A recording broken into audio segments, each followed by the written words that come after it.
marketing job kind of sucks at a startup, I should say. Big companies is a way better job, but at a small company, the head of marketing job is really rough. Often your boss doesn't know anything about what you do. So even if you do an amazing job, you almost never get rewarded for that. I can remember in my history of doing jobs where I pulled something off that I thought was like literally a magic trick from a marketing perspective. And the reaction from the rest of the executive team be, oh, gee, yeah, that's great. Can you do double that?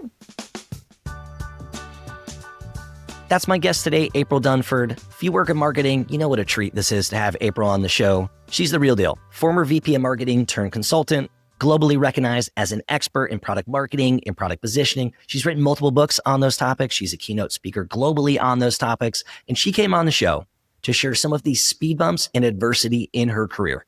We talked about some of the toughest feedback that she's received. We talked about the time she fired herself during a round of layoffs. We talked about why VP of marketing is such a tough gig and how that actually inspired her to start her own consulting firm. There is so much to learn from this episode, and I had such a blast chatting with April. It is enough from me. Let's go ahead and jump right in. So I grew up in a really small town in Canada, kind of outside Peterborough, if you know where Peterborough is, if anybody's listening is from Canada, but really, really small town. And and my dad ran a business selling, it's kind of cottage country up there. So, there's sort of summer tourists around. And so my dad ran a fairly successful business selling toys for tourists, like boats and ATVs and stuff like that. And so what were you into growing up? So your dad is a small business owner. Like, what were you into in high school? Were you always entrepreneurial? Did you have like a paper route or side gigs or stuff like that? I always had a job. I wouldn't call myself entrepreneurial, but I always worked because we were not wealthy people. And so if you wanted some cash, you had to go hustle that up yourself. And so, yeah, I had lots of jobs. I was always working. Like, there's an age limit for when you're allowed to have a summer job. And so before that, there's some things you can get away with that they'll pay you because it's cash. So like in the summer, you could do, pick strawberries or something and get paid for that, which is a horrible, horrible job. And I did that for 2 summers before I was old enough to actually have a job. So I always had a job, but not a paper route or anything like that. Like, out in the middle of the country, there were no paper routes. But yeah, I always had a job. I worked a little bit for my dad on the side, but mainly I had a job because, it paid better. You work with your dad, you don't get paid anything. I feel like no young kid or teen wants to work with their parents. Like, regardless of what your parents do, and if it's kind of cool, there's no way. Yeah. So what were the first couple gigs? Like, if we could go back in time, like for me, one of my first jobs, I worked at the 1 hour photo. Like, I was processing photos back before everybody had an iPhone and everybody had the disposables. And that was one of my first gigs. Like, what was one of your first 1 or 2? Yeah. Like, it's a bit different out in the country, right? Because there aren't a lot of stores and stuff. And then if there is a store, their own kids are working there. So it's tricky finding a job. So I did a lot of babysitting when I was really young, because there's always babysitting work. And then I got a job working at a place that rented cottages for tourists, because this is cottage country. So it was a cottage rental place on the lake, and they had 30 cottages. And so I got a job scooping ice cream, which is pretty sweet, in the store there. And on the weekends, the first summer, I was part of the crew that was cleaning the cottages. So, the people move out and the new people move in, and you've got one day, Saturday, to turn the cottage over. So you have to clean the cottages, change sheets, do all the stuff. And so I did that the first summer. And then the second summer, I ran the crew. Probably a much better gig. It was a much better gig. Although not really, because, your crew is like a bunch of lazy teenagers. Right, and paid like, minimum wage, calling out the morning of. Yeah, I could imagine the stress. And you had to get in really, really super early. Like, we'd start at 4 a.m., which sucked. You just got used to that. So I ended up working there for several years. And it's funny, my younger sister took over the job when I left. So that was cool too. But yeah, the two of us are very clean people as a result. Like, we often talk about it because the woman who ran it was like, if there was a little spot on a pot, you had to keep scrubbing it and scrubbing it. And my younger sister likes to tell this story where there was a little spot on a pot and she was scrubbing it and scrubbing it. And the manager came over and said, no, it's not clean. It's not clean. And she eventually scrubbed a hole in the pot. Like in the enamel or something? No, they were like cheap aluminum pots, and she literally with a like, steel wool thing, basically steel on steel, wore a hole in the pot. Like, sheesh. Yeah. So we're clean people. You come to our houses now, it's very clean. And so how do you go from that to getting into tech? Like, obviously you've gone on to have a great consulting career, but I would imagine that you grew up surrounded by people that, this is no shame here, probably have stayed in that world, right? They worked for their parents. They had a nice local job. How come that wasn't you? Like, how come you had different ambition? There was no tech around. Well, so the first thing was I was pretty good at school. So, say really high marks. But when I announced to my parents, when I was nearing the end of high school, that I had intentions to go to university, that did not go over well at all. Oh, interesting. Yeah. So my parents were like, bad idea. Actually, the first reaction was bad idea. And then once they realized they weren't going to be able to talk me out of it, the second question was, how exactly are you going to pay for that? Totally fair. Yeah. And so the original idea I had when I went to school. Now, I'll caveat this with, at my high school, I was into tech. So I actually learned to program in Lisp, if you know what that is, this object-oriented programming language. It's literally like programming in zeros and ones. It's like a long way from other things we did later. But anyways, I did a lot of programming in high school, and I thought that was fun. But I didn't know anything about that world, and I didn't know what's a job like doing that? Are there tech companies? I didn't know anything about that. I had zero exposure to that. And I was the smartest kid in the school with the highest marks anyways, let's put it that way, valedictorian in my graduating class. And so I was going to go to university. And when you're the smart kid in a small town, what everyone says you should do is go be a doctor. So that was the plan. I'm going to go be a doctor. But even that, my parents were like, eh. Right, because that's even more school, really expensive school, long time. But anyways, I ended up, just out of weird luck, going to study an undergrad Bachelor of Science at what is the best tech school in Canada. So I end up in there studying this undergrad science thing. I do that for 2 years. I apply to med school. So you can apply after 2 years. Most people don't get in after 2. Usually it takes you 3 or something. But I apply after 2. My marks are pretty good. I don't get in, but I get on the waiting list at the school that I wanted to go to. And while I was sitting on the waiting list, I got this crisis. I was like, I don't want to be a doctor. Why am I doing this? Where did this idea come from? Like, what if I suck at being a doctor and I kill people? I was having that whole second thoughts about my whole thing. And then they called me and said I was in. And then I had this total oh my God. And so I said no and switched programs. And I switched into engineering to kind of revive my lost love of tech.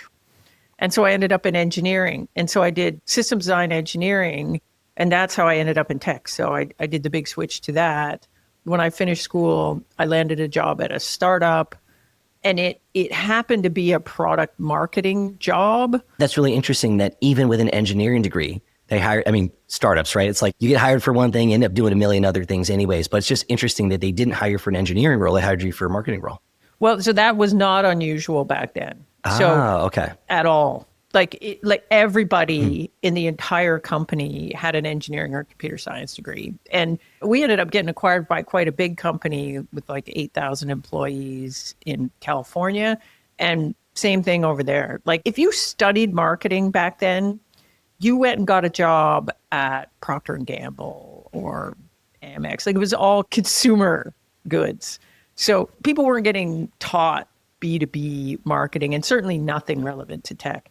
And back in those days, we were selling a very technical thing to a very technical audience. And everybody doing that stuff had a very technical background. So it wasn't unusual at all. There was, nobody in the marketing team knew anything about marketing, from school. We all learned it on the job. This episode is presented by App Unite. One of the most common challenges that I hear all the time when I'm working with founders and product leads and product-led teams is some flavor of, we know what we want to build. We know what we want to test. We have a long backlog of impactful product ideas, and we just cannot ship fast enough. Hiring engineers is slow. Keeping your teams in-house is expensive, but most of the agency options are not great. Most don't really care about your business. They're just pushing to get through the sprint. And that's exactly why top startups are partnering with App Unite. This is not your typical dev shop. This is an embeddable product team. These folks work really inside of your team. They align with your goals. They care deeply about what the work unlocks for your business. So whether you are building in SaaS, fintech, health tech, these folks ship real scalable products that'll help you grow faster. So if you are sick of being stuck, waiting on engineering, or just tired of working with other agencies that just don't really get product in your business, check out appunite.com/grow. That's appunite.com/grow.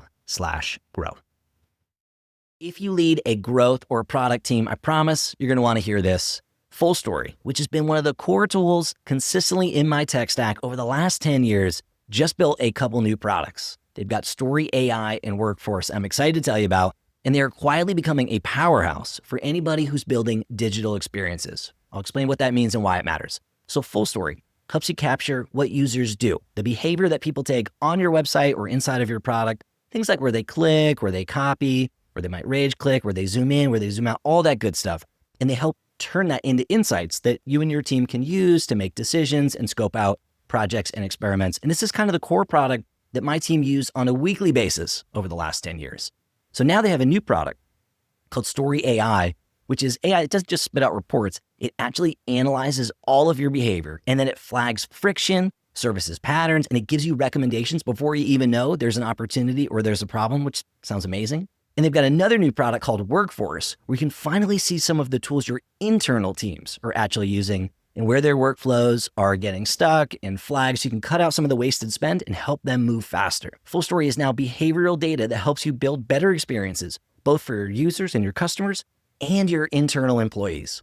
You can go to fullstory.com/value, check out the whole new portfolio. That is fullstory.com/value to see the portfolio. That's really interesting. So that's what kicks your career off into who you've become, right? I don't want to say a random thing, but you could have got an engineering job and maybe would have become somebody totally different, but you become who you've become based on that one first hire potentially. Well, it sounds like based on that one decision not to be a doctor, and then this next decision, which is to take the product marketing gig. Oh yeah. Well, and the product marketing gig was like kind of random too. Like how I ended up in this really was sexism. We'll call it what it is. And so when I went to do engineering, there's a class of 200 people in engineering, and there are 6 women. Wow. And I was a transfer in from outside. So everybody assumed I was a loser. And the particular course that I studied, you had to do a big group project every year. So I transferred into this program, and nobody would have me in their group. They were like, she sucks. We don't want her in this. Nobody would have me in their group. So I ended up getting assigned to a group, and those people were hostile. And we were doing this programming thing, and they would not let me touch code because they were like, you don't understand. We went to fancy private schools, and who are you from this small town, and you're transferred in from whatever. You suck. Do not touch code. And so I sat there for the entire term and sat on my hands, and they wouldn't let me touch code. It was terrible. It was awful, actually, because I considered myself a pretty good programmer at the time. You know, I was doing fine in the programming classes at engineering, but in this group project, I was not allowed to touch code. Wow. And so they assigned me the job of, you had to write a report at the end, and you had to do a presentation at the end. And I was I would not consider myself a good writer at all, but you put me with 3 Waterloo engineers, I'm like, Shakespeare. And so I wrote the report, and then I was unafraid of public speaking. And so I did the presentation. So it turned out I wrote a pretty good report, and I did a freaking master class of a presentation on this thing, smashed that. And then the next term, everybody was fighting to get me, but only to write the report and do the presentation, not to touch anything technical, which was highly disappointing. But the job that I ended up getting when I was done was the same criteria. It was like we were selling a database to database people. The product marketing job, a lot of it was helping out the sales team. So you need to be able to do technical demonstrations in front of a customer. You need to be able to stand up at a trade show. You need to be able to do stuff like that. But you also needed to be able to, write a SQL query. And so I was like, oh yeah, I got that. This is how I got the job. And to go back just a step, How does someone who's from where you're from be a great public speaker? Like, is that just in you? Is that just who you are? Because I feel like there's a lot of people that come from places where they don't really get a chance to do any public speaking and they're deathly afraid of it. And their parents never encourage it because it didn't seem like it would be relevant to their future. How come that isn't your story? Yeah, I don't know. That's a good question. Maybe it was being the boss of a bunch of bored teenagers at the camp cleaning job, or working in retail a little bit. I don't know. It just never, I'm not saying I was a great public speaker, but I was not afraid of public speaking. And I think if you're not afraid of public speaking, that's a big leg up over a lot of people really stress out about public speaking. I was not scared of public speaking. So I was like, yeah. And I think that's kind of half the battle. And so, I've become a pretty decent public speaker in the meantime. But at the beginning, I just wasn't scared of it. And I don't know why. It's not like I did a lot of public speaking in high school or any of that. I don't think I did any. It just didn't scare me. I was like, yeah, I'll stand up there and deliver the thing. What the hell? What's wrong with you guys? Yeah. So you weren't part of the debate club or anything like that. Were you the oldest, out of curiosity? No. You mentioned having siblings. I'm the middle. Wow. One older, one younger. Yeah. Yeah. Just in you. Just is who you are. I guess. I don't know. I just got the not scared of public speaking chip.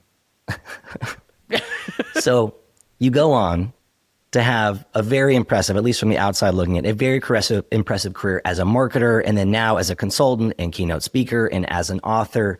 If someone was reading the cliff notes of your story or looking at your LinkedIn profile, your resume, I was just curious what's important for us to understand about you that we can't see in your accolades and in your accomplishments. Well, the resume just the resume looks like, I did this thing in marketing on purpose. I think, like, if you looked at it, because it's kind of like marketing, and then she's vice president pretty fast, and then she did a bunch of vice president things, and I don't know. I don't think that was so much me.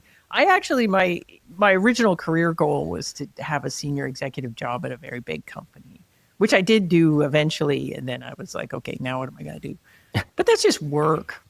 And the thing you find out pretty fast in tech is, like, jobs, man, they come and go. Like, especially if you're working in smaller companies, like, you can't predict the future. And this company that seems so cool right now, 2 years from now, isn't so cool anymore. You get acquired, 100%, and now you're working with somebody else. And jobs, like, I don't understand people that get really married to their job and their job is really important. I just never bought into that. But, just lots of stuff. Like, I'm married. I got a couple of kids. I live in Toronto. Like, there's this whole life that you live that is not your job. It has nothing to do with your job. And now I'm getting towards the end of my career. I'm kind of looking forward to having the no job thing be everything. Yeah, I love that. Well, I talk to so many folks. So my primary gig, I quit working in tech when I got to the title that I always thought that I wanted, and I got the title, and I never have felt so unfulfilled and confused and lost. And so I got there and I left. And now I've been on my own almost 4 years. It'll be 4 years in June. And I primarily coach people that have my old job. And it's amazing. And I talk to so many folks who have so much of their identity wrapped up in their role. And so when something happens at work that's like not so great, they take it with them and they lose sleep over it. And so I think it's really refreshing to hear you say, like, look, a job's a job. They come, they go. You work in an early stage company, shit's going to be upside down every 6 months anyways. And so I think that's a really healthy perspective that folks need to hear. And you know what? Like those companies treat you that way. Like, you're not family. 100%. Right. Like, and when you're not useful to them, you're out. And I think people should think more about that contract, right? Like, it is a contract. And it's not just all about you doing everything for the company. The company's got to be doing something for you too. And if it's not, then you should move on and do something else. I had a mentor once tell me, put your company on a plan. It's funny. I never wanted to work on my own. I always wanted to work on teams. And I really liked working on teams. And I felt like I got a little bit thrown into doing my own thing, kind of against my will. But then once I got doing it, I was like, oh shit, man, I was built to do this. I should have been doing this years ago. but I felt kind of like it was, forced on me a little bit in that, I had a series of these VP marketing jobs, and VP marketing job kind of sucks. Like, it's at a startup, I should say. Big companies is a way better job, but at a small company, the head of marketing job is really rough. Like, often your boss doesn't know anything about what you do. So even if you do an amazing job, like you really smash something, you almost never get rewarded for that. I can remember in my history of doing jobs where I pulled something off that I thought was like literally a magic trick from a marketing perspective. And the reaction from the rest of the executive team be, oh, gee, yeah, that's great. Can you do double that? Could you double that? Half the time I was promised bonuses I never got. I had stock options that for some shenanigans reason, never turned into anything. And so, after doing like 7 startups, I kind of had this thing that I'm like, man, I'm playing a game here that I can't win. And the last one that I worked at was so bad, just so bad. Like, I had an employment contract and they just decided not to honor it. And a bunch of stuff happened. And so I left there and I was kind of like, man, I don't think I can do another one of these. Like, I'm going to have to go do something else. Wonder what that is. And is this how you started, your consulting and solopreneur career? Yeah. So then I was like, all right, I'm going to try something different. What do the kids do these days? And so then it was kind of like, all right, well, and the obvious answer to that is to be a fractional. Like if you've been a CMO, go be a fractional CMO. That's kind of the thing that everybody does. And so I did that for a little bit, and I didn't like the business model. I felt like I was competing with full-time people, or there was full-time expectations, but I was a part-time person, and It didn't feel like consulting to me. I was like, this is not consulting. Like they should just hire a CMO, and they would if they weren't so cheap. But they're trying to get 5 days of CMO out of me for 2 days a week pricing and that just seemed like a bad deal for everybody, right? Like they weren't getting what they wanted. I wasn't getting what I wanted. It was all kind of didn't work. So it took me a little while to figure out what's my offering? How do I sell it? How does that work? And then once I unlocked that, like now I think the past 5 years has been like, I've been doing this now 10 years-ish. I think I'm coming up on 10 years this year. I can confirm your LinkedIn profile said about 10. Is it 10? All right. Yeah. So 10. Like I say, the first couple of years, not so great, but man, every year after that, pretty great. Like I do feel like I'm doing the best work of my career in this phase. I kind of wish I had done it. I wouldn't be able to do this if I didn't have the background that I did. So, I couldn't have just come out of school and done this, obviously, but I wish I had have done it 5 years sooner. Hey, I hope you're enjoying this episode of the show. If you are, please don't forget to hit that subscribe button on whatever platform you're listening on. The data shows something like 40% of the people who listen to the show are actually subscribed. It is the best way for you to support the show, and it helps the algorithm find other listeners who are just like you. If you're feeling generous, a quick rating or review makes a huge difference as well. Thank you so much for listening and for your support. Now let's get back to this episode. And was it a scary thing to do at that time? So you mentioned you had a couple VP of marketing gigs that weren't going well. You left because I was really curious about the transition. If you were in-house and started getting interest and you decided to exit, it sounds like no, that things. No, man, I ran out of the burning building. Not going back in there.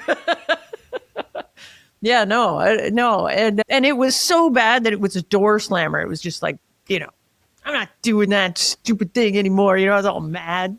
I was like, I'm not, I've done this. But it did feel like I was worried that it was the end of my career. Like I was worried this is the end. I've peaked. Everything This is downhill. I go from, having an important job at an important company to being like the part-timer. Like I'm just going to float in, float out. My great work is behind me. This is, I'm going to dribble along doing this shit for like 10 years and fade out. That's what I thought. That's what it felt like. And it was not a particularly risky move financially because I was so old. Like I think so I was like 48, maybe 47 when I started this business. And so, I was already fairly financially secure, which is really different to start a thing when you're like that and you're not like, oh my God, how am I going to make money? And, I'm not going to be able to pay the rent if I don't do this. I didn't have that because I was older and I had a whole career behind me. But it did feel like this is just going to be kind of crap from here. Like I didn't go into it going, oh yeah, it's going to be this thing. But I will say, but then I got there. And so I spent a lot of time thinking about what's the offering. Like I really changed my thinking from, I don't want to be a part-time employee. I also didn't want to be, and this was kind of the nature of things 10 years ago. 10 years ago, advisor was a dirty word, especially if you were working with small companies. Like the VCs, particularly in Canada, the VCs were just like, advisors are free. If all you're doing is giving some advice, we can find 10 retired dudes that'll give you some advice for free. Like you should not pay for advice. And so where I landed was, okay, so I don't want to be a part-time employee because that seems like a bad job. The advice business doesn't exist. And so what am I? And where I landed at is I'm an expert. And my job is to teach the team how to do something. It's the only reason you should bring an outside person in at the time. This was my thinking.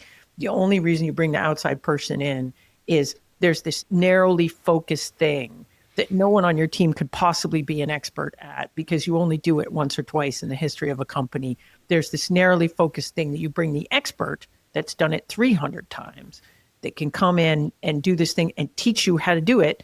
And then the expert bounces off, but you retain all of that knowledge and you've done it once and whatever, and you know how to do it again. That seemed valuable to me. And that seemed like a thing that a company should pay an outside person to do. Like you're coming in to teach the team a very specific thing and then go in and do out. And so once I settled on that, then my goal was to become the best possible expert, like the best person. My goal was to be the best person on the planet on this little thing that I do, to the point where anybody anywhere on the planet would say, ooh, if you want to get this thing done and you're a B2B tech company, you should call April. And so that sort of became my goal after that.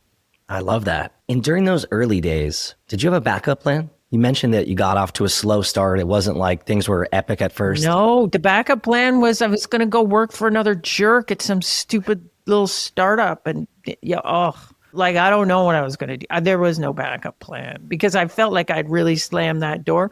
But was I getting calls to come and join companies? Oh, all the time. Everyone was calling me. And in fact, part of the reason I had a difficult start in consulting is everybody saw me as an employee.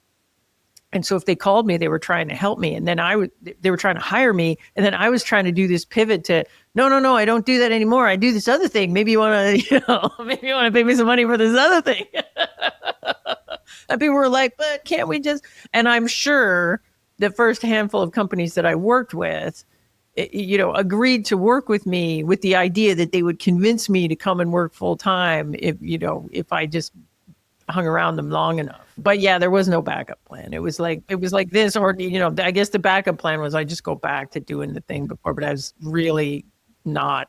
Like I never wanted to run my own thing. And so by the time I switched over to trying to do this thing, I was really done with the other thing. And so that would have felt like an even worse failure if I had to go back there. I don't know. I might have become a dog walker or something. I might have just said, oh, forget it. I was going to go work at the grocery store. That was going to be my follow-up question is, if you didn't continue down this road and becoming the April Dunford who you've become, who might you have become? Yeah, that's a good question. I don't know. But it sounds like you made it. I don't know. My words, not yours. But it sounds like you made it because there was no way you were going to go back to your old life. I do think I really needed to burn the boats. I had a couple of false starts with consulting earlier. So I had one where I left the company. I did a round of interviews. I didn't find a company that I really loved. And so I said, well, maybe I'll just work for the 3 on my short list while I'm trying to make up my mind.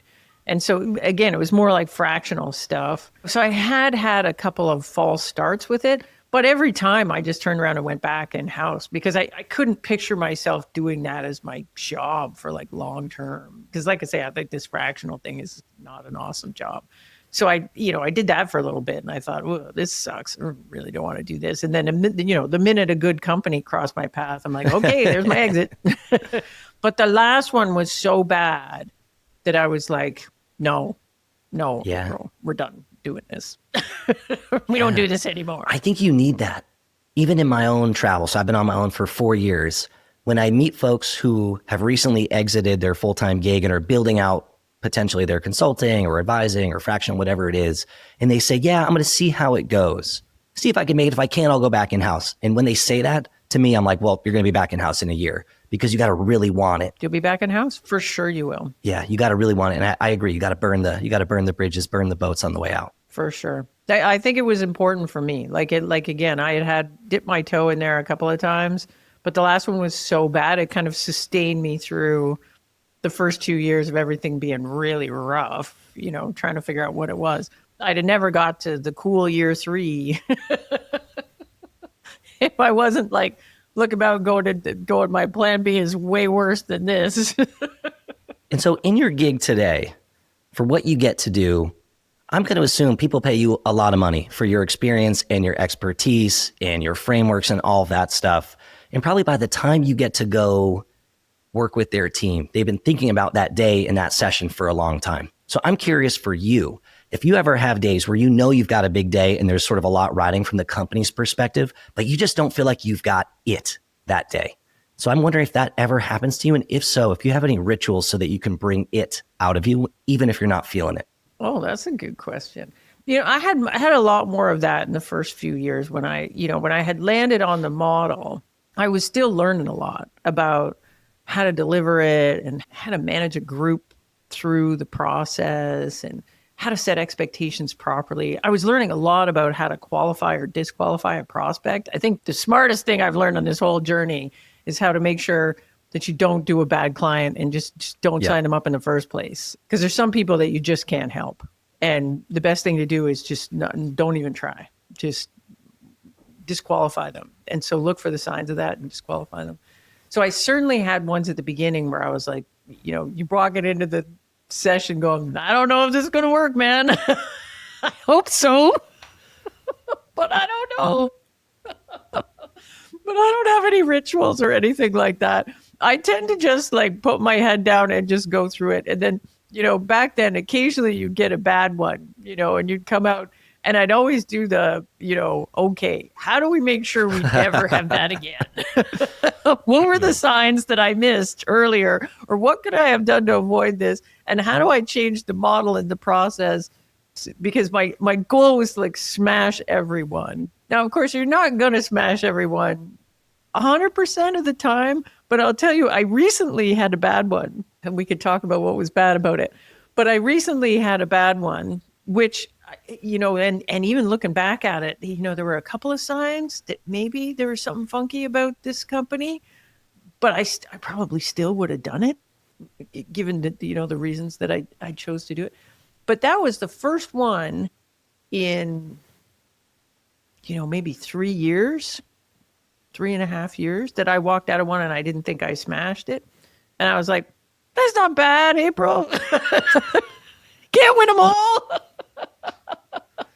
And this one was, we did get to a good result, but it didn't feel good at the end because there was a lot of conflict on the team. And it's kind of beyond my control. But had I gotten a whiff of that earlier, I would have not.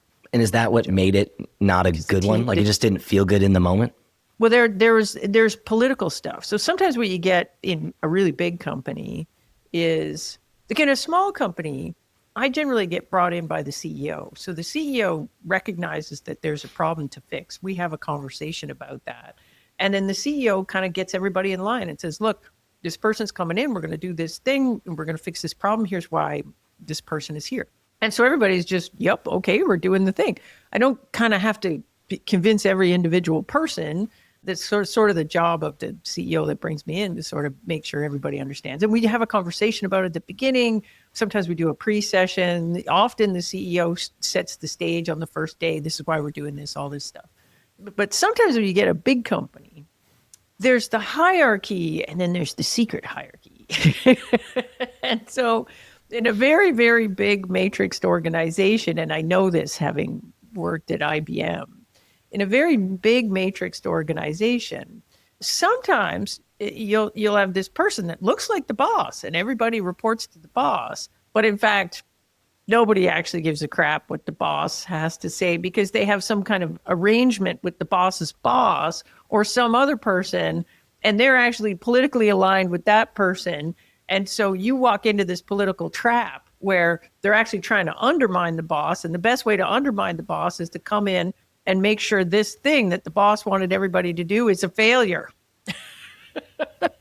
So I've only stepped into that trap twice in 10 years, but I have stepped into it twice, and once somewhat recently. And it was like, ooh, and then right at the beginning of the first day, I was like, oh no. Oh, you could feel it right off the bat. Oh yeah.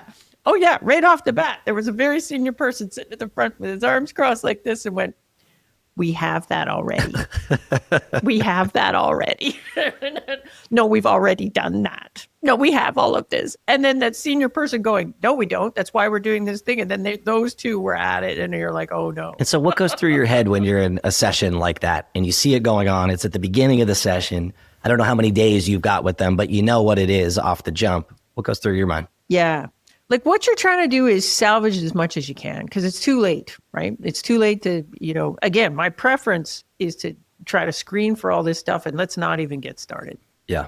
Because nobody wants that. I don't want that. They don't want that. I have lots of pipeline. Like I'm not, dying for business. Like if you guys don't want to do this thing, I don't want to do this thing. But if you're in there, and like I say, this has only happened to me a couple of times in 10 years.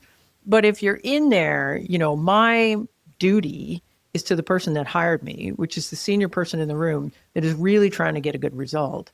And so we have to just barrel through it, even though it's going to be a lot of conflict. It's not going to feel good. You're going to get the end. Some people are going to be grumpy about it. You're not going to get the beautiful agreement and alignment that I normally get at the end of a session. What you're going to get is a bunch of guys kind of grumbly going, yeah, or I guess that's okay. Or you'll get the person that, that says, well, I don't even know why we're doing this. And we're on day 3 and they're still saying, I don't even know why we're doing this. I don't know. Yeah. I don't know what's going on here. I don't know what we're supposed to do next. I don't see any, and you have to just kind of filter all that out and try to push through and get to the right result anyway. In this case, I think we did get to a decent result. I actually kind of loved where we got to at the end, but it wasn't fun. Like it was a lot of conflict and I doubt the team's ability to execute on it afterwards because, they weren't showing a lot of signs. But in this case, I am continuing to work with the executive afterwards to try to see if we can't,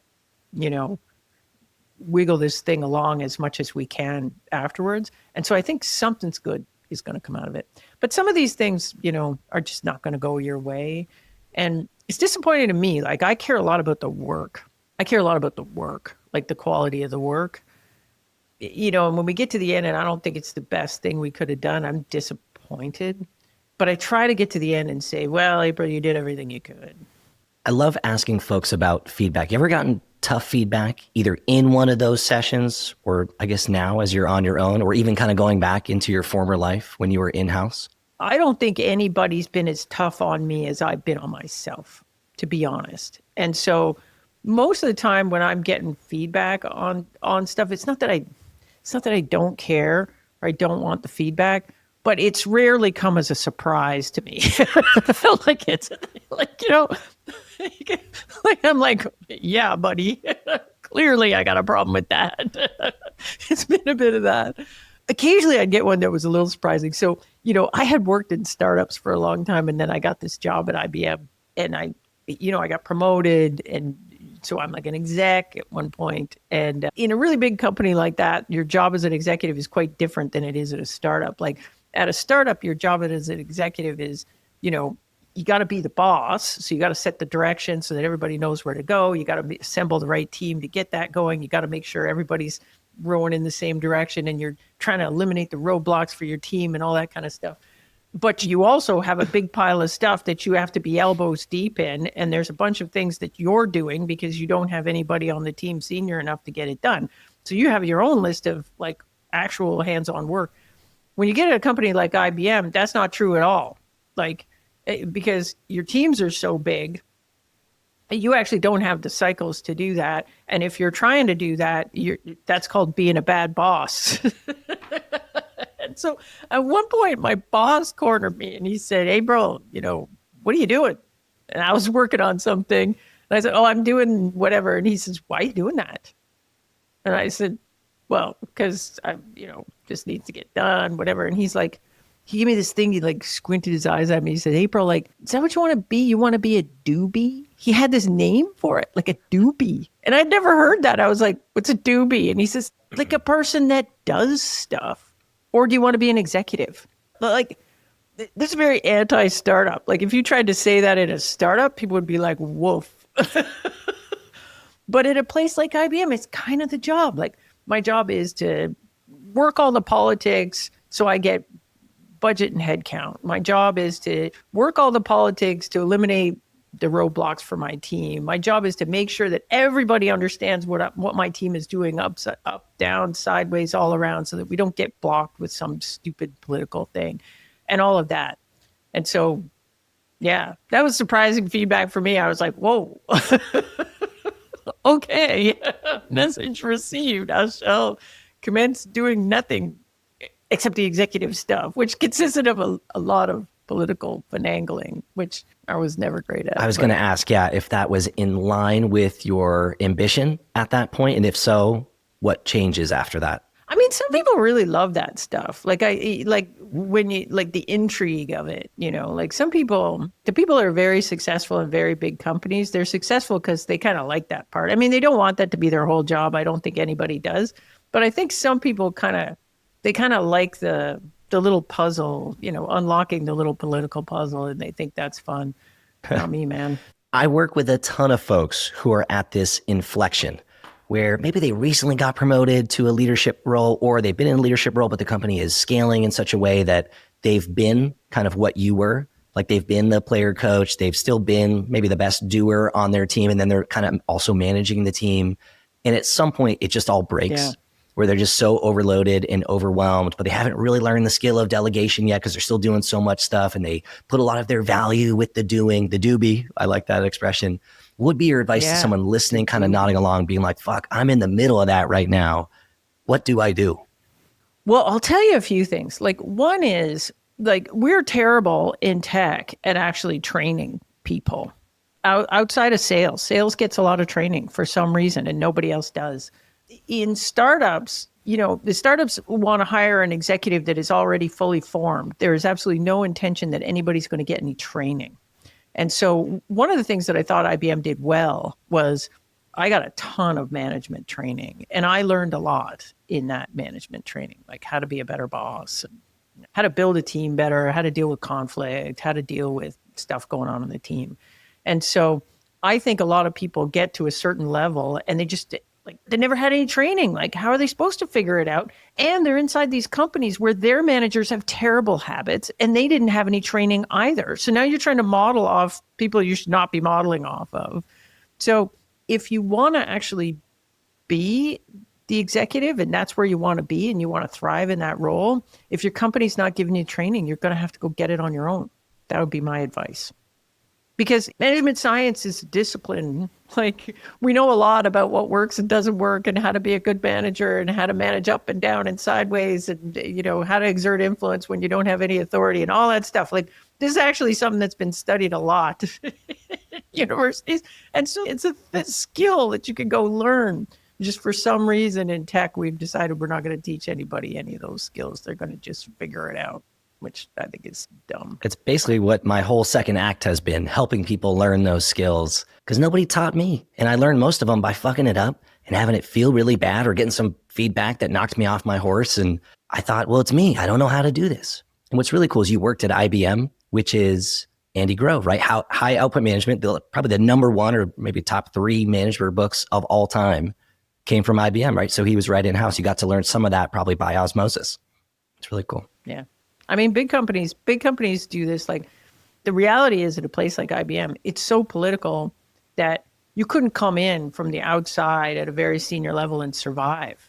Like, all the other people are playing chess and you think you're playing chess, but you're playing checkers. You have no idea. So they have a hard time hiring in from the outside. And so what they do is they rely on everybody growing up inside the organization. But in order to grow them up, they got to teach them stuff. So at least when I was there, this probably changed now with cost cutting on everything. But when I was there, they had fairly decent training on that stuff. Hey, if you're enjoying the stories on this show and feel like you're ready to tackle some of your own hurdles, I'm here to help. If you didn't know already, I offer one-to-one coaching specifically for people who work on or around growth teams who want to have a bigger influence and impact in their roles. Maybe you're navigating some tough moments, whether it's managing your team or handling feedback. Maybe you just want to step into a bigger leadership role. Or maybe you're at a unicorn company today and you want to make sure that the company doesn't outgrow your skill set. Either way, I can help. If you're interested in learning a little bit more, head to deliveringvalue.co/coaching to learn a little bit more and set up a call with me to see if we jive. All right, enough from me. Back to the episode. And so switching gears a little bit, we talked about a few moments where you've had some tough combos. One, when you were in front of the room, kind of presenting with the client somewhat recently. We talked about the doobie conversation when you were in-house. Have there been any other moments that come to mind when you think about really tough leadership conversations that you've had in your journey? Yeah, there's been some bad ones. Like I worked at a startup and we got acquired by a big company in California, 9,000, 10,000 employee company. But we got acquired at the worst possible time. Well, best and worst possible time, like sort of the peak of the bubble. So, we got acquired and then everything went downhill after that. And so the company was having bad time. And so we started doing layoffs, and it was the most poorly managed set of layoffs I'd ever experienced. And so the way they did it was every quarter, and we did this 6 quarters in a row. Every quarter, they sent me a spreadsheet, and I had quite a big team underneath me. And so there were all my people listed on the spreadsheet, and the instructions were, and they didn't tell us there was a layoff, but you could imagine it's coming. And they said, rank your people 1, 2, 3, 4, 5, 6. And I said, according to what? Like, rank them how? And they're like, however you want. Oh, the first couple quarters they did it. We were coming off of something like 29 straight quarters of amazing growth. And so there were people on the team that weren't awesome, that to be honest, they weren't an awesome fit. And the first couple of quarters when we did it, I was, they were happy to leave. I was happy to package them out, It was kind of good. But then we got to the third one and I was like, okay, now this is starting to suck. And then not only that, we weren't even attempting to try to balance people around the organization. Like, I ran marketing for one division, but there was another division, and we could have swapped some people around and make sure we kept the good people, but it was just this, rank them, everybody below this number gets cut. And so this went on and on for too many quarters, 5 quarters. And I remember the last one, because the last one, they sent me the spreadsheet, and the last 2 before that, they kept saying, okay, this is it. We're not cutting anybody else. This is it. And then they, then like, oh, sorry, just one more. Oh, man. And then it was another one. Oh, sorry, just one more. And then I got to this thing and I looked at those people on that list and I was like, I can't. They're the best people I got. In fact, they're people I would work with anywhere again. And I don't know how to sit here and have this conversation and say, hey, you've been a rock star. I just did your review and I rated you superstar, and now I'm laying you off. I just couldn't do it. And so I sat with it for 2-3 days, and then I ranked myself number 1 on the get fired list. Fired myself. Did you really? Yeah. Wow. I was like, no, I don't want to do this anymore. I can't do this. This is stupid. This is not. So you really did this. You really submitted it. And what did they say? What happens after that? Did they pull you aside and say you're not allowed to put yourself? Yeah, so I put my own list. Yeah, the company was in big trouble. They didn't care who left, just as long as lots of people left. There was a little conversation with my boss, hey, you sure you want to do this? And I was like, yeah, no, it's time to go. But I mean, the reality was every single person in that company was trying to get another job at that point. It was like catching a knife. The thing was all our options were underwater. Nobody was, it was only a matter of time before we all got fired. And so it was you're having that conversation with your boss, but your boss is kind of going let me know where you land. Right. Maybe I'm coming too. And so leading up to that, earlier in our conversation, you said, I try to have the perspective that a job's a job, right? They come and they go. I'm going to be there for a period of time. I'm going to go do other things. Yeah. I've never had to go through something like what you've described at maybe the intensity that you described it. Is that a time where you still were able to have that perspective, or was that some shit that you woke up in the middle of the night thinking about, oh gosh, I got to let these people go tomorrow. I got to have another round of this. This doesn't feel good. Did any of that creep in? If you could go back in time and remember? Oh, for sure. I mean, like, for sure you have that where you're just like, yeah, you're just waking up and looking in the mirror and saying, I'm devoting my precious life to this. I'm going to do this. Which is why I left eventually. It's like, hey, this is no fun. This is not good. Like, we need to have some joy in this work thing. We can't just, now things are going to get tough, and sometimes you got to power through the tough season at your work, but I do think everybody's got a limit. It's important to sort of look at it and say, and so for me, it was I was just powering through. But then when I actually had to look at that list, the last list, I was like, no, not these people.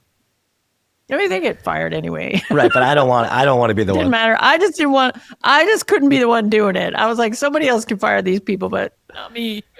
So I would imagine that there's a ton of folks listening to this that are worried about layoffs. Maybe they're prepping for one. Maybe they just went through one. Maybe their company has said we need to tighten things up for next chapter of the period of time. Yeah. And so for the folks listening, what's your message to them? How should they think about, like, should I go somewhere else or should I try to ride this out? Because I just feel like there's a lot of uncertainty right now.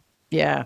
I think what you don't want is you don't want to be in a situation where you can't go somewhere else because you gotta pay the rent and stuff. And so you're not in a situation where you can quit, but they might fire you. And so if that's what's going on, you have to act like they're going to fire you, meaning you got to cover your own ass. So you got to work your network. You got to act like you're looking for a job. You might not take the job. You don't have to take the job, but you should be acting like you're looking for a job. So you should be working your network. You should be finding out what's going on. You should be, like, if you're in real financial dire straits, you should be hustling up a side gig. If there's a part-time thing you could do or a fractional thing you could do or a little project you could take on, you should take it. And get yourself in a situation where you're not completely dependent on this company that could do anything. And that's the thing. Like, nobody expects to get fired. Well, I mean, some people do. Like, if you're a poor performer and things are going bad, like, I never got rid of a poor performer that was surprised when we got down to it. But I've had situations where we've had a layoff and I'm laying off people who aren't poor performers, and those people are surprised. And you should not be surprised. Like, if you're looking around and stuff is changing and you're hearing the rumblings of stuff, you got to watch out for yourself, particularly if you can't afford to leave, is when you should make sure that you've got a plan B, or you've at least started. You don't want to have the day they lay you off be the start of your job hunt. You should be starting it now. So activate your network, let people know that you're open to the idea of having a conversation. Like, again, like, they're not going to think twice of letting you go. If the spreadsheet comes down, they don't have any choice. But you have a choice in what you can do. And you got to get rid of this idea that this makes you a disloyal employee or, all of that stuff. It's a job, man. It's a really healthy perspective. I feel like I've talked to a few folks over the last couple of years who've said, I'm kind of taking my career almost year by year, almost thinking about it like I'm an athlete and I'm on a 1-year deal. And then after a year, I'm going to check in with myself, see how it's going, see if I'm still liking it, see if I'm still valued there. And if not, I'm going to go somewhere else. But there's a shame in that, I think, for some people, or at least early in your career. I think that there's a shame in that. Oh, definitely. And some companies really cultivate that. And there's 2 companies I'm thinking of, but I don't want to say them because I'll get in trouble. But there's 2 companies I can think of where I know a lot of people that work that really cultivate this thing. Like, you got to be all in, you got to be team player, you got to eat, sleep, and breathe this company. You got to be thinking about it when you're not here, when you are here, and all this stuff. And that is just bullshit, my friend. Like, that is corporate bullshit. They're not all in on you. They're not all in on you. Like, when the chips are down, they won't be. And so you got to look after your own stuff. Like, that's what I've learned in this. Like, right. We're all aligned on the spreadsheet. Nobody is above the line, right? Yeah. And your boss is going to feel really bad and everyone's going to feel really bad, but you're still going to get fired. And sometimes you can't just work your way out of that. Like, sometimes it doesn't matter if you're a high performer. It doesn't matter if you met all the goals. It doesn't matter if you did all the things. It doesn't matter if you had the best year of your life at that company. It doesn't matter if you did all the things they told you to do. And, The market's in contraction. The market's in contraction. And so right now we're in the middle of that. I do think people should be thinking about ways to hedge their risk. And as we start to wrap here, what's something that you think more leaders should be honest about, either with themselves or with their teams? It's one of my favorite questions. I feel like a lot of leadership happens silently. Like when things are challenging, you internalize it, you don't share it, you're too embarrassed to share it up or down with your team. And so curious for you, what's something that you wish more leaders were honest about? I think sometimes managers have a poor performer and they don't have the guts to actually tell the poor performer that they're a poor performer. And the poor performer doesn't always know. I think managers need to figure out a way to like have a frank conversation that doesn't feel like punishment. That is just kind of like, look, like I want you to be the best you could be, but there's this thing that's holding you back, man. And so we need to figure out how to work on this thing. But if you're going to do that, then it has to be true, right? It has to be true. You actually have to be on the side of that person, and you have to do it before you've given up on them. Yeah, no, it's a great point. Sometimes that it doesn't happen until the manager's already given up on the person, and then it's too late. They've written them off. They're already working them through a process. They're already doing stuff. It's too late. Like you're on the way out of the business. But yeah, I wish more managers did more of that. I've seen a lot of bad behavior, again, at bigger companies where there's somebody that's not working out, but nobody wants to say it. Nobody wants to be the bad guy. Nobody wants the employee to be mad or whatever. And so everybody's like, yeah, you're doing great. I'm giving you a 2 out of 3, but you're just about a 3, not quite a 3. Yeah, I'm giving you a 2 out of 3. There's a lot of that. And I've seen the opposite of that at small companies, which is the person probably could be saved with a good conversation, but instead the person read one of those books that were popular probably 10 years ago. They go way too hard on the feedback and the person shuts down and then eventually either leaves themselves or becomes so disengaged that they might as well have just left. We should all have more management training. 100%. So that was going to be my question is like, how can people learn this skill? People are nodding along, listening. I got to get better at this. What would be your advice to them? One thing that they could do to level up a little bit? Yeah, there's lots of things. Like I think, it's very in style now to have a coach. And so having a coach that's specifically hired to help you work on that stuff is good. But I also think there's courses. Like I live in a town with 3 universities and you can take an entire undergrad degree in management science and they teach you this stuff. Like, it's not that hard to take courses on this stuff. And again, if your company's not going to pay for it or not going to help you, it's for your own good. You'll be happier, trust me, if you go and do it. So I think there's classes. And then I think there's, everybody's got a course now and there's lots of people teaching this stuff online. So there's things you can do that way too. And then some of the stuff you can read about, like, when I was at IBM, there's all these different styles of leadership training that you can take. But at one point when I was at IBM, we did situational leadership.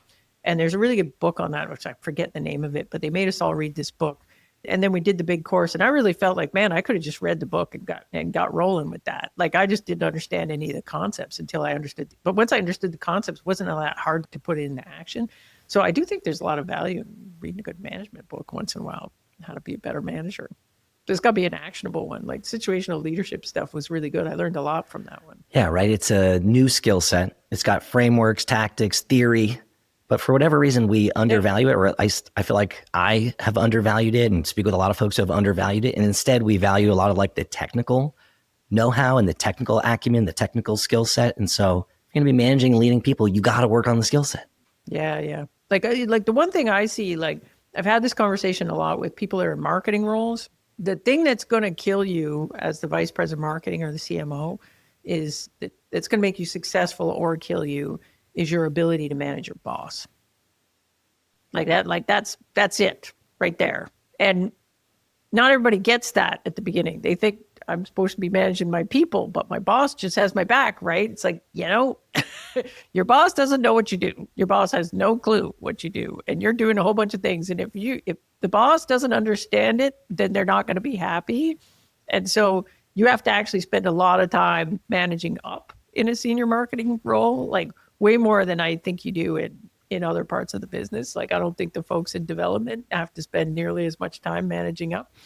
But in marketing, like if you don't do a good job of that, you could be absolutely smashing the job. And I actually know marketers that have come in absolutely smashing the job, and then they get let go in a year.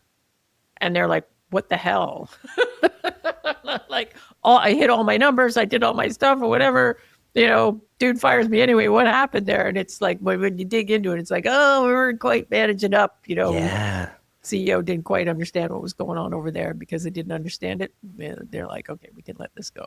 I feel like a lot of people think when I get the title, then my boss will think I have good ideas. When I get the title, then I'll be in front of the room and I won't need to pitch so hard to get hiring budget and resource. And really, it's the opposite. It's like you need to figure those skills out and maybe you'll be successful, maybe not. Yeah. Like, I mean, in a lot of ways, that the work that I do as a consultant, when I come in and do positioning work with a team, is I'm coming in as the outsider to get this agreement and alignment across the executive team that the head of marketing cannot get internally, often because they're not new enough. They're too new. They haven't been around enough, and they don't have yet the trust of the CEO to actually come in and get this agreement and alignment themselves. So they bring the super duper expert to come in and align it all around. And it's often something, that the CMO will pull me aside afterwards and say, that was awesome. I couldn't have done that because, I'm new here. Nobody would trust me. I just had a revelation as you were sharing that, which is I feel like in my career, there's many times when some fancy expert was hired in. And a lot of times the idea that the expert says is the same thing that you feel like you've been championing internally. And you have this moment of like, well, what the fuck? I've been saying it. Why don't they pay me X amount of dollars to come in and say it? I've been saying it the whole time. And really when that happens, it's a mirror that you haven't been doing a good enough job managing up. And that's actually not the idea. It's how you explained it and got buy-in and got your boss excited about it, right? That's hard to do. And that's a sign of that. Got buy-in, got everybody excited about it. And in the case of marketing, like, it's not just the CEO, right? You got to, like, if you're at a B2B company, you got to get sales super bought into it. You got to get product management bought into it. You got to get the CEO bought into it. And so, it's hard. This is not an easy job doing all that stuff. And so sometimes the shortcut to doing it is, like, if you could get buy-in from the CEO to do the session with the expert, like, sometimes you're saving yourself 6 months to a year of, trying to do the long way around, get everybody's buy-in, whatever. Well, maybe we get the CEO excited about doing this thing and we could get it done in a week. How about that? Now, that sounds good. That's a lot of the times that's what people are paying me for. Anything that we haven't covered that you want to share either directly to the audience or indirectly? I will say, for a long time, I thought my superpower was a particular thing. And then I changed my mind about what my superpower was. And that was a good thing. And so I think sometimes we get stuck in our own idea of what we're good at, and therefore this is what I should be doing with my career. And sometimes we need to challenge that a little bit and say, is that still true? Is that still true at this phase of my career and this thing that I'm doing? I don't think I challenged that enough in my own career. I think if I had challenged that more, I would have made the switch to consulting faster. And I would have, that last 5 years where I worked in-house, I could have skipped that and that would have been good. Yeah. So I think I had to change my perception of, what am I good at and what am I doing here? And how does somebody do that? I don't know. I read this book, the thing that really stuck with me in the book. They were talking about an exercise of how to figure out what you're really good at. They said you should set up, and I forget how many meetings she suggested, but it seemed like a lot. It was like 20 or 30. You should set up 20 or 30 coffee meetings, and you should ask everybody this set of questions. And I'm not even going to remember the full set of questions, but even the first couple I thought was really interesting. So you have this coffee meeting, so you sit down and you say, what do you come to me for? This is one of the questions. And so this will be, and you're supposed to like pick your friends, but your coworkers, your ex-coworkers, maybe people in your family. And you're like, what do you come to me for? Like, oh, I come to you when I have a problem with my boyfriend or something. Or, oh, I have a problem, I got a problem with my finances. I come and ask you about it. So there's the question, what do you come to me for? And then one of the other questions was, where and when have you seen me the happiest? And what was my situation then? What was I doing then?